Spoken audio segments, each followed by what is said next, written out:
Hello students, welcome to e learning with आशा।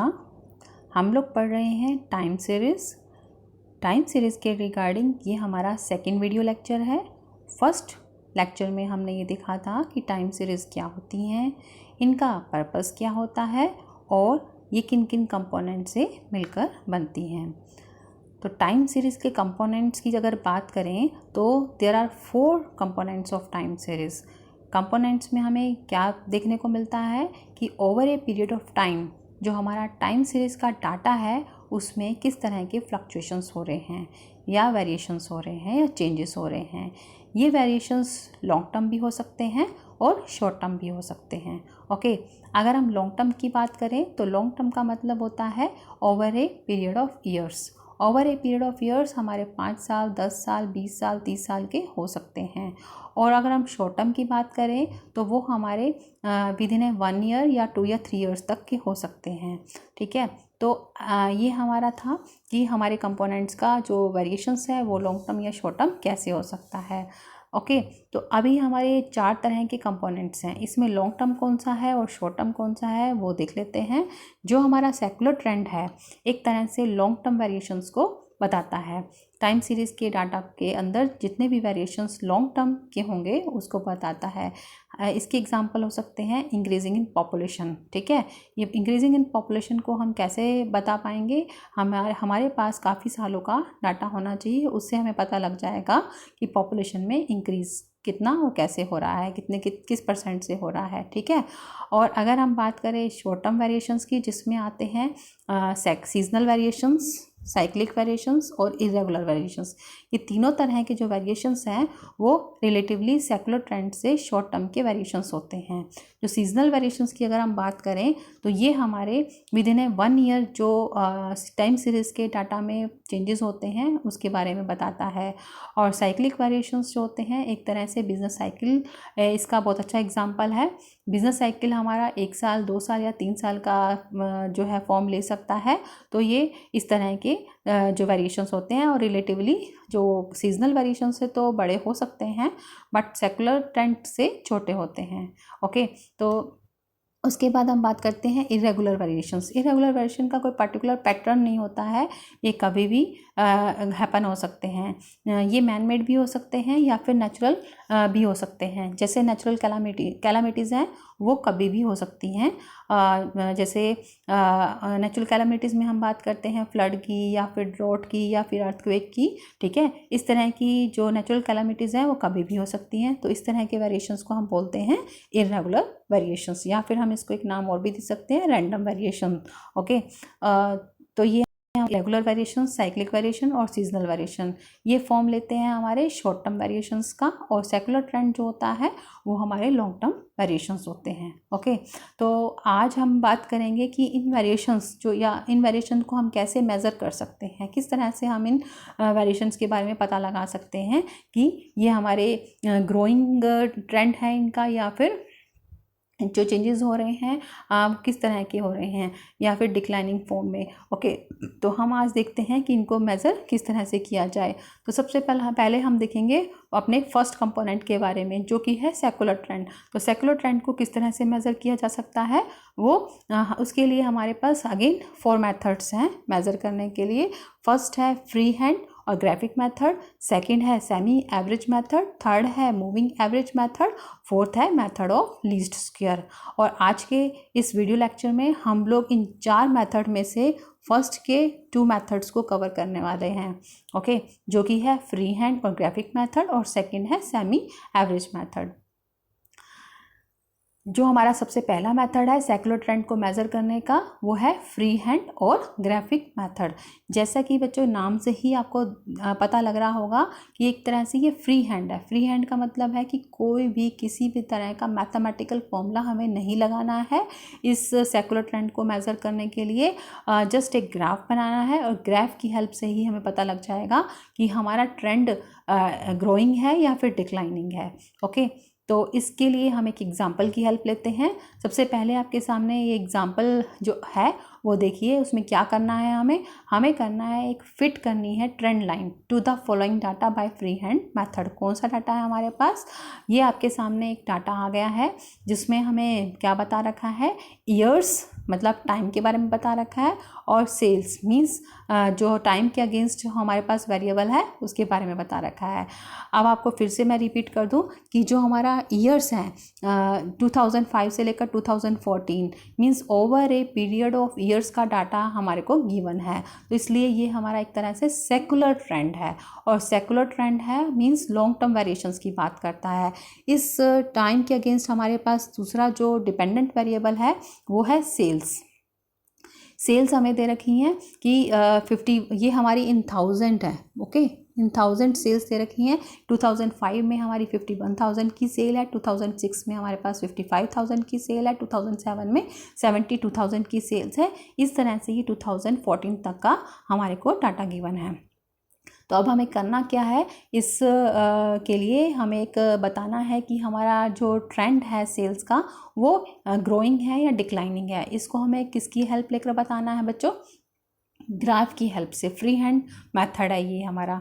तो इसको किस तरह से करेंगे, हम एक ग्राफ बनाते हैं इसके लिए, जिसमें हमें एक बेस चाहिए, बेस लाइन चाहिए जिसको हम कहेंगे एक्स एक्सिस, और एक चाहिए हमें वाई एक्सिस। ओके, तो एक्स एक्सिस पर हम टाइम के डाटा को डिनोट करेंगे जो कि हमारा इंडिपेंडेंट वेरिएबल है।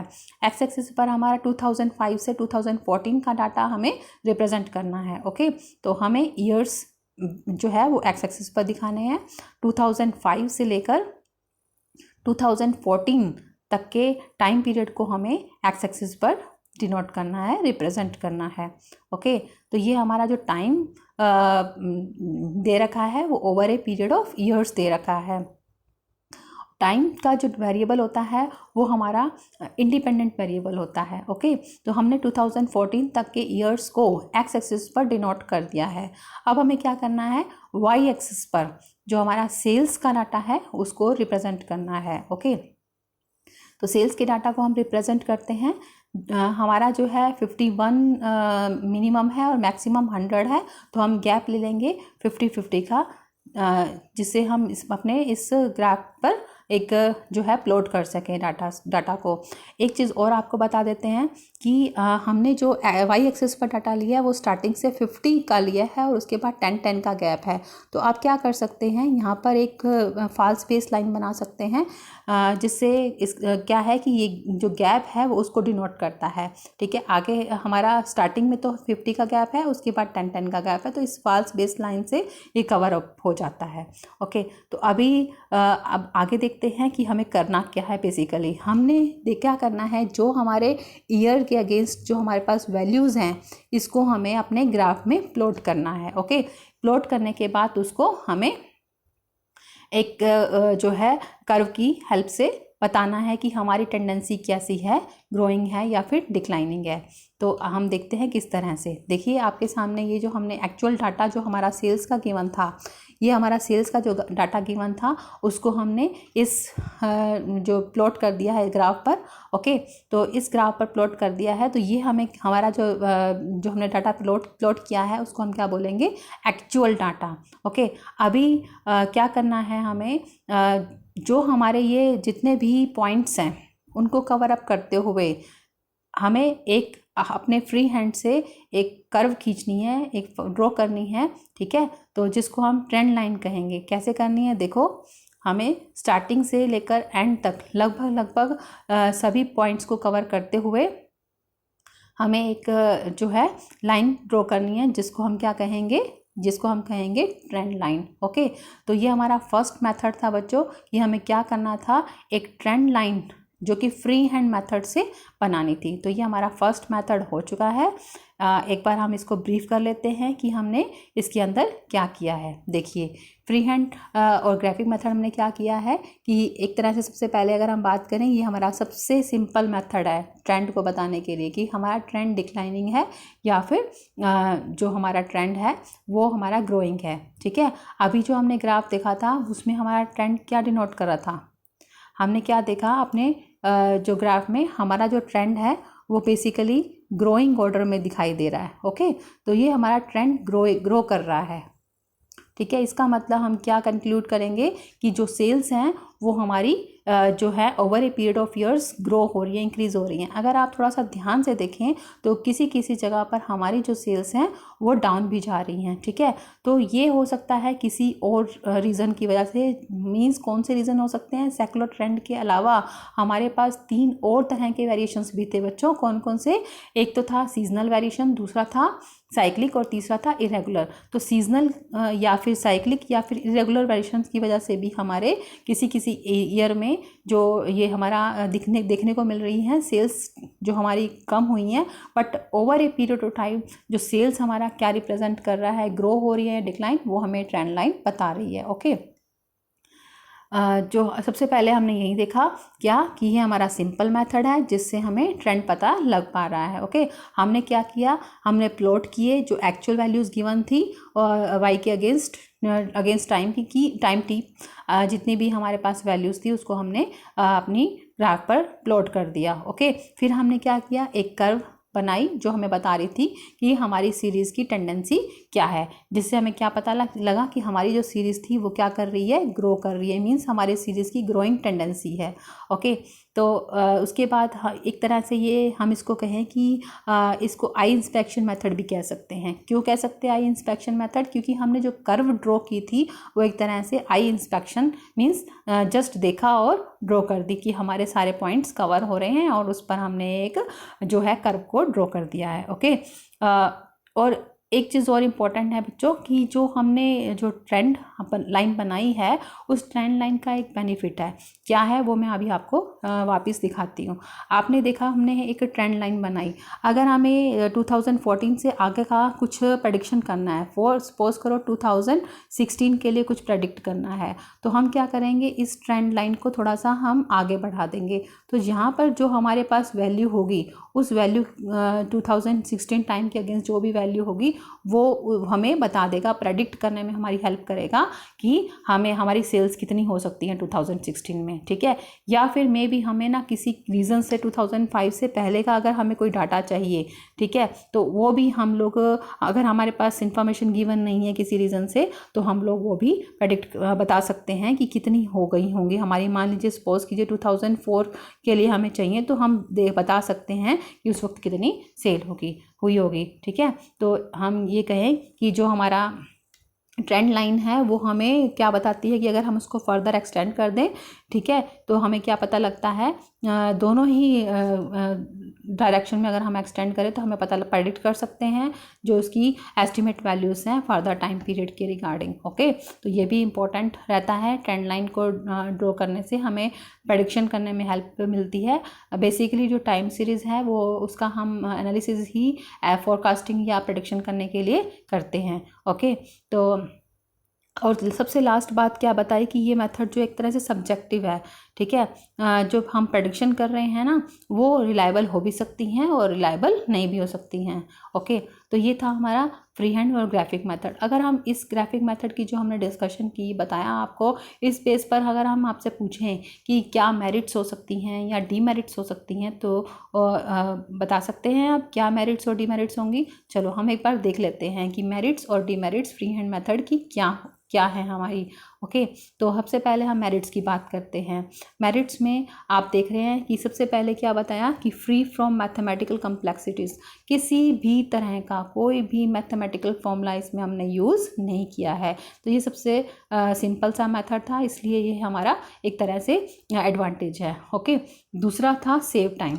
जब मैथमेटिकल कॉम्प्लेक्सिटीज़ ही नहीं है, कोई फार्मूला ही हमने यूज़ नहीं करना है तो ऑब्वियसली हमारा टाइम सेव करता है। ठीक है, और तीसरी बात क्या है? Results can be obtained very quickly. जल्दी से हमें अपने रिजल्ट्स हमारे सामने आ जाएंगे कि हमारा जो डाटा है टाइम के अगेंस्ट क्या रिप्रेजेंट कर रहा है। ओके, उसके अलावा अगर हम बात करते हैं इसकी डीमेरिट्स की, तो डीमेरिट्स क्या हो सकती हैं कि जो सबसे वही फर्स्ट जो इसकी मेरिट है उसका ही अपोजिट कि मैथमेटिकली नहीं होता, जो वो एक्यूरेट में भी हो सकता है और नहीं भी हो सकता है। दूसरी जो इसकी डीमेरिट है टू सब्जेक्टिव। यहाँ पर टू सब्जेक्टिव का मतलब क्या है? यहाँ पर सब्जेक्टिव से रिलेटेड मैं आपको ये बता दूँ कि अगर मान लीजिए मैंने ट्रेंड लाइन ड्रॉ की और किसी और ने भी मान लीजिए आपने ड्रॉ की और इस पर प्रेडिक्शन की, हम दोनों की प्रेडिक्शन में भी अलग अलग हो सकती हैं, ठीक है। क्योंकि हमने क्या किया, जो हमने एक्चुअल वैल्यूज़ को प्लॉट किया उसके बेस पर हमने क्या किया, फ्री हैंड एक कर्व बना दी। वो फ्री हैंड एक कर्व हमारी जो है आप ड्रॉ करेंगे तो अलग हो सकती है, मैं ड्रॉ करूँगी तो अलग हो सकती है, ठीक है। तो रिजल्ट्स भी अलग अलग हो सकते हैं। तो इसलिए ये एक तरह से मेथड सब्जेक्टिव है, तो ये इसकी डीमेरिट है। उसके अलावा क्योंकि ये सब्जेक्टिव है तो इसके लिए एक्सपीरियंस्ड और स्किल्ड पर्सन जो होते हैं उनकी रिक्वायरमेंट होती है कि वो पर्टिकुलरली जो है एक्यूरेट बना सके ट्रेंड लाइन को। ओके, चलिए अब हम आगे देखते हैं। सेकंड मेथड क्या है हमारा, मेथड ऑफ सेमी एवरेजेस।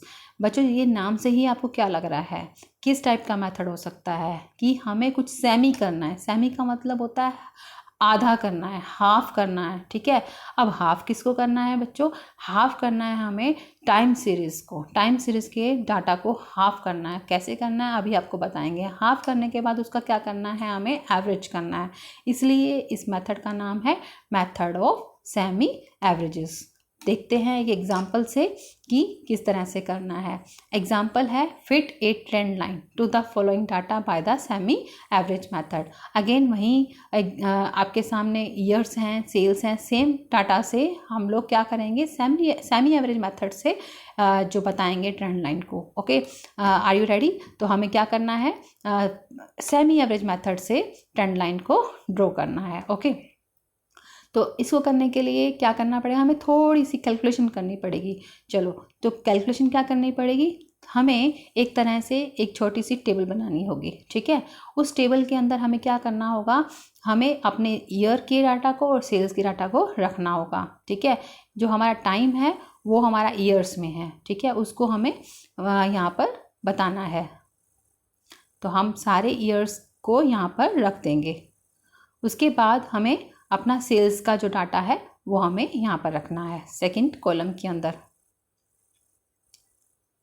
चलो, हमने ये डाटा यहाँ पे रख लिया। अब हमें करना क्या है, बेसिकली जो हमारे पास ये वैल्यूज़ हैं उसको हमने हाफ हाफ डिवाइड कर लेना है। देखिए हमने क्या करना है, हाफ डिवाइड करना है। कैसे हाफ डिवाइड करना है, आप अगर काउंट करेंगे 2005 से लेकर 2014 10 ईयर्स का डाटा हमारे पास गिवन है। तो हमने क्या करना है, फर्स्ट 5 अलग कर लेने हैं और नेक्स्ट 5 अलग कर लेने हैं। हो गई हमारी ये जो सीरीज़ हाफ हाफ, ठीक है। तो इस हाफ की जो सेल्स हैं उसका हमें क्या करना है बच्चों, एवरेज, ठीक है। इसी तरह से सेकंड हाफ की जो सेल्स हैं उसका क्या करना है हमें, एवरेज, ठीक है। तो अब करना कैसे है वो देख लीजिए। जो इसको हम नाम देंगे सेमी एवरेजेस, ठीक है, क्योंकि हम हाफ पोर्शन का एवरेज करने जा रहे हैं। तो फर्स्ट हाफ का आया है 60.6 एवरेज और सेकंड हाफ का आया है एवरेज 92, ठीक है। तो क्या आया है फर्स्ट हाफ का 60.6 और सेकंड हाफ का क्या आया है 92। अब हम क्या करेंगे बच्चों कि ये सेमी एवरेज के जो ये 2 पॉइंट्स हमें मिल गए हैं, इन 2 पॉइंट के बेस पर ही हमें एक ट्रेंड लाइन ड्रॉ करनी है। कैसे ड्रॉ करनी है, देखो जो 60.6 है उसको हमें कहाँ रखना है, जो फर्स्ट 5 ईयर्स हैं, इस फर्स्ट 5 ईयर का जो मिड वाला ईयर है उसके सामने हमने 60.6 को अपने ग्राफ में प्लॉट करना है। और जो नेक्स्ट 5 ईयर्स हैं उसमें हमारा मिड वाला ईयर कौन सा है, 2012 में हमें ये 92 ये वाला पॉइंट हमें जो है प्लॉट करना है। कैसे करना है, चलो अभी देखते हैं। देखिए हम अब ग्राफ बनाएंगे जिसमें हमें ट्रेंड लाइन को हमें शो करना है। अगेन वहीं एक्स एक्सिस और वाई एक्सिस को हमें बताना है, ठीक है। एक्स एक्सिस पर हम ईयर्स लेंगे, जितने भी हमारे क्वेश्चन में ईयर्स हैं उसको हमें यहाँ पर बताना है। ओके, 2005 से लेकर हमारे क्वेश्चन में ईयर्स हैं 2014 तक के। ओके, उसके बाद हमें वाई एक्सिस पर दिखाना है अपना सेल्स का डाटा, ठीक है। तो सेल्स का डाटा हमारा जो है उसको इक्वल गैप में दिखाते हुए यहाँ पर ग्राफ में बताना है। ओके, जैसे कि मैंने आपको पहले भी बताया था कि ग्राफ में हमारा वाई एक्सिस पर जो स्टार्टिंग में हम एक फॉल्स बेसलाइन बना देंगे, जिससे हमें क्या पता लगेगा कि हमारा स्टार्टिंग का जो गैप है 50 ईयर्स का वो कवर अप हो जाएगा। ओके, चलिए अब हमें करना क्या है बच्चों, जो हमारे एक्चुअल वैल्यूज़ थी उनको प्लॉट करना है। प्लॉट कर दिया, ठीक है, जो हमारी एक्चुअल वैल्यूज़ थी ना उसको ही प्लॉट किया है हमने। उसके बाद जो हमारा फर्स्ट हाफ का एवरेज था वो क्या था 60.6, और जो सेकेंड हाफ का एवरेज था वो 92। इसको हमें प्लॉट करना है। ओके, तो करते हैं अभी हम प्लॉट। जो हमारा एक्चुअल डाटा था वो तो हमने यहाँ पे प्लॉट कर दिया। अब जो हमारा सेमी एवरेजेस आए हैं उसके जो ये 2 पॉइंट्स आए हैं उनको प्लॉट करेंगे। ये आपको पर्पल कलर के जो 2 पॉइंट्स नज़र आ रहे हैं ये हमने प्लॉट किए, ठीक है। कहाँ प्लॉट करने थे बच्चों, मैंने आपको बताया था कि फर्स्ट जो हाफ है उसके मिड वाले ईयर में, ठीक है। उसी तरह से सेकेंड वाला जो है, जो सेकेंड हाफ का मिड वाला ईयर है वहाँ प्लॉट करना है। ओके, कर दिया, ठीक है। अब क्या करना है बच्चों, हमें इन दोनों पॉइंट्स को हमें आपस में जो है मिला देना है, ठीक है। तो अब ये हमारी बन गई क्या, ट्रेंड लाइन। ओके, तो यहाँ पर हमने सेमी एवरेज मेथड से देखा कि ट्रेंड लाइन को कैसे बनाना है। हाँ, अब हम क्या कर सकते हैं, अगर हमें और फ्यूचर का डाटा देखना है, एक्सपेक्टेशन करनी है, हमें देखना है फोरकास्टिंग, तो हम इसको क्या कर सकते हैं, आगे तक भी एक्सटेंड कर सकते हैं, या फिर अगर हमें पीछे का कुछ देखना है तो हम पीछे तक भी लेकर जा सकते हैं, ठीक है। तो इससे हम लोग बता सकते हैं हमारा ट्रेंड क्या है। तो हमारा ट्रेंड क्या है बेटा, कि यहाँ पर ये ग्रो हो रहा है, ठीक है, ग्रोइंग ट्रेंड है, ठीक है। तो हमने ये ग्रोइंग ट्रेंड किसकी हेल्प से देखा, सेमी एवरेज मेथड की हेल्प से। ओके, चलो अब हम एक बार ब्रीफ कर लेते हैं कि ये मेथड ऑफ सेमी एवरेज क्या था, ठीक है। इस मेथड में हमने क्या किया, सीरीज़ को 2 पार्ट्स में डिवाइड किया, 2 पार्ट्स में डिवाइड कर दिया, लेकिन हमें क्या करना है, इक्वल नंबर ऑफ ईयर से डिवाइड करना है। दोनों साइड जो हमारे हाफ हाफ पार्ट बनेंगे वो इक्वल बनेंगे। आपके माइंड में एक चीज़ और आ रही होगी बच्चों कि अगर हमारा इवन पीरियड है तो हमारे इक्वल ईयर्स बन जाएंगे। जैसे 10 ईयर्स हैं तो 10 ईयर्स में इक्वल ईयर्स बनेंगे, 5 ईयर्स और 5 ईयर्स। अगर हमारे ईयर्स 10 ना होकर अगर 11 ईयर्स होते तो क्या करेंगे, उस केस में हम क्या करेंगे बच्चों कि जो मिड वाला ईयर हो जाएगा, जब हम पोर्शन करेंगे हाफ 5 ईयर्स, 5 ऊपर की और 5 नीचे की हम ले लेंगे, जो बीच वाला जो ईयर होगा उसको हम ओमिट कर देंगे। ओमिट का मतलब क्या है, हम उसको भूल जाएंगे कि वो ईयर हमारे पास है, उसको हटा देंगे। फिर जो ऊपर वाले 5 ईयर हैं उसका और नीचे वाले 5 ईयर हैं उनका हम एवरेज कैलकुलेट करेंगे और फिर वो 2 पॉइंट्स हमारे पास अगेन आ जाएंगे। ओके, फिर हमने क्या किया, जब हमने इनको हाफ पार्ट्स में डिवाइड कर दिया, फिर हमने उनका एवरेज किया था। एवरेज करके हमने सभी जो एक्चुअल डाटा को प्लॉट कर दिया था और जो सेमी एवरेज से आए थे उनको भी हमने प्लॉट कर लिया था, और फिर हमने इन 2 पॉइंट्स को ज्वाइन कर लिया था, ठीक है। इन 2 पॉइंट्स को क्या किया था, ज्वाइन किया था, और एक हमारे पास स्ट्रेट लाइन हमें मिली थी जिसको हमने क्या नाम दिया, ट्रेंड लाइन। ओके, और इस ट्रेंड लाइन को हम आगे एक्सटेंड डाउनवर्ड भी कर सकते हैं और अपवर्ड भी कर सकते हैं, जिससे हम अपनी कोई भी किसी भी टाइप की वैल्यूज़ को प्रेडिक्ट कर सकें जो हमारी फ्यूचर टाइम पीरियड से रिलेटेड भी हो सकती हैं। ओके, तो ये हमारा सेमी एवरेज मेथड हमने देखा। अगेन जैसे हमने अपना फ्री हैंड कर्व मेथड देखा था, उसके मेरिट्स और डिमेरिट्स थे बच्चों, इसके भी हमारे पास मेरिट्स और डिमेरिट्स हैं। तो मेरिट्स और डिमेरिट्स की बात अगर हम करें, जिसमें हम पहले मेरिट्स की बात करते हैं। मेरिट्स और सेमी एवरेजेस क्या हैं कि अगर हम कंपेयर करते हैं अपने, देखिए सेमी एवरेज के बाद हमें 2 मेथड्स और करने हैं जो कि हैं मूविंग एवरेज और लीस्ट स्क्वायर मेथड। उन मेथड से कंपेयर करें तो ये मेथड हमारा क्या है, सिंपल टू अंडरस्टैंड है, क्योंकि अभी हम आगे करेंगे मूविंग और लीस्ट स्क्वायर मेथड, वो थोड़ा सा कॉम्प्लिकेटेड है, तो ये सिंपल है हमारा, ठीक है। और ये है हमारा क्या है, एक तरह से ऑब्जेक्टिव मेथड है मेज़र करने का ट्रेंड, कि अगर ऑब्जेक्टिव मेथड का मतलब क्या है कि कोई भी, चाहे मैं फाइंड आउट कर रही हूँ ट्रेंड लाइन या आप फाइंड आउट कर रहे हो, कोई भी फाइंड आउट करेगा तो रिजल्ट्स कैसे आएंगे, सेम रिजल्ट। जबकि हमने फ्री हैंड कर्व मेथड में क्या देखा था, जो रिजल्ट्स आ रहे हैं वो सब्जेक्टिव मेथड मान करके आ रहे हैं। मीन्स सब्जेक्टिव का मतलब क्या बताया था मैंने, कि अगर कोई 2 पर्सन अलग अलग फाइंड आउट कर रहे हैं तो अलग अलग भी उनका ट्रेंड निकल सकता है, ठीक है। तो लेकिन यहाँ पर हमारा रिजल्ट्स जो हैं हम सेम निकलेंगे। ओके, बट इसकी डिमेरिट्स क्या हो सकती हैं। डिमेरिट्स की अगर हम बात करें तो मेन ड्रॉबैक क्या है इसका, कि मान लीजिए कि हमारा जो है डाटा है, मान लीजिए 10 ईयर्स का था। अगर हम चाहें कि 10 ईयर्स का ना लेकर ये 13 या 14 या 15 ईयर्स का हमें रिज़ल्ट देखना है, तो जो हमने 10 ईयर्स का रिज़ल्ट देखा वो 15 ईयर्स का जब हम रिज़ल्ट हम देखेंगे तो डिफरेंट हो जाएगा, क्योंकि हमारे फर्स्ट हाफ और सेकेंड हाफ के जो एवरेज के रिज़ल्ट आ रहे हैं वो डिफरेंट होंगे। तो इसलिए हमारा जो है ट्रेंड वैल्यूज़ डिफरेंट भी निकल कर आ सकती हैं, जिससे ट्रेंड लाइन भी चेंज हो जाएगी। ओके, तो ये इसकी जो है वो ड्रॉबैक है। और दूसरी ड्रॉबैक क्या है बच्चों कि जब हम इसकी एवरेज हम फाइंड आउट कर रहे हैं फर्स्ट हाफ के या सेकेंड हाफ के, मान लीजिए फर्स्ट हाफ और सेकेंड हाफ में से किसी भी पर्टिकुलर पीरियड के जो है हमारा वैल्यूज़ हैं बहुत बड़ी वाली या कम वाली आ गई, मींस जो एक्सट्रीम वैल्यूज़ हैं उससे हमारा जो ये मीन है इफ़ेक्ट हो सकता है। ठीक है, इफ़ेक्ट होने से हमारा ट्रेंड लाइन भी डिफरेंट हो सकता है। ठीक है, इसको मैं एक तरह से अगर बताऊं कि मान लीजिए जो हमारा फर्स्ट हाफ है वो प्लॉट हो रहा है यहाँ पर, और सेकेंड हाफ जो प्लॉट हो रहा है वो यहाँ पर। ठीक है, तो इससे हमारा ट्रेंड कैसा नज़र आ रहा है, इंक्रीजिंग। और सपोज कीजिए कि हमारा जो फर्स्ट हाफ का यहाँ पर है और सेकेंड हाफ का यहाँ है, तो हमें क्या नज़र आ रहा है, डिक्रीजिंग। तो हमारा क्या हुआ कि बहुत ज़्यादा इफ़ेक्ट इस पर आ सकता है। ओके, तो ये हमारे इसके डीमेरिट्स थे। ओके, तो हमने आज क्या देखा बच्चों कि सेकुलर ट्रेंड को मेज़र करने के मेथड्स में फर्स्ट मेथड फ्री हैंड और ग्राफिक मेथड देखा और सेमी एवरेज मेथड देखा। तो आज हमने ये 2 मेथड कवर किए हैं। अपनी नेक्स्ट वीडियो में नेक्स्ट 2 मेथड जो कि हैं मूविंग एवरेज मेथड और मेथड ऑफ लीस्ट स्क्वायर, इसको हम कवर करेंगे। ओके, आई होप कि आपको क्लियर हो गया होगा कि किस तरह से ये मेथड को हमें इम्प्लीमेंट करना होता है। Thank you for watching the video.